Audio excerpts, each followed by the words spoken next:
आगतुरा कलिकेश बाबू को मोर शुभेच्छा ज्ञापन। मो ना गिरिधारी नायक गांधीनगर पड़ा बलांगीर निश्चित भाव में अच्छे आगतुरा कलिकेश बाबू को मोर शुभेच्छा ज्ञापन भी करुँचे किंतु आउ 4 राउंड बाकी अच्छे एपर्यंत कलिकेश बाबू 4000 रु अधिक भोट रे आगुआ अच्छा जीतबे कलिकेश बाबू निश्चित भाव में जीतबे। आम मूलर कही आसुचु से जीतबे बोलिक गोटे प्रकार जब देखा बीजेडी शिविर रे खुशी माहौल देखा मिलला। हाँ माने सरकारटा माने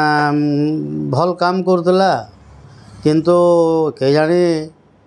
मोदी लहर हो कि आंटी पांड्यान जो ये होची प्रचार चली आंटी पांड्यान प्रभावटा हो ये होची जो ट्रेंड चली से हिसाब से देखा गले बीजेपी सरकार गढ़ी पारे माने एपर्यंत।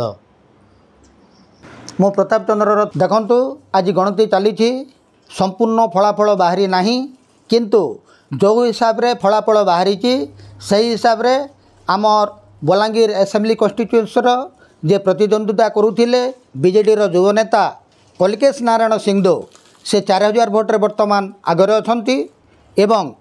देखा जाउची जो हिसाब रे ट्रेंड चली आगकू मध्य तांकर जोटा भोटटा प्लस हेबो। आज्ञा देखु जो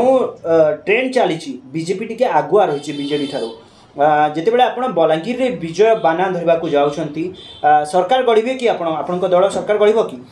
देखु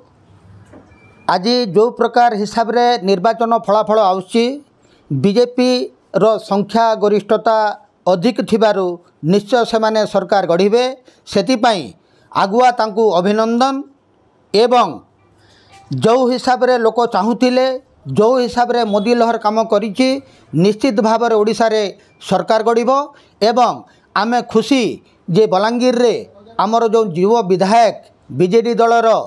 कलिकेश नारायण सिंहदेव से आगुआ चलती तांकु भी मु मोर पूर्वतन सैनिक संघ तरफ बलांगीर वासी तरफ अनेक अनेक शुभेच्छा ज्ञापन करुछि।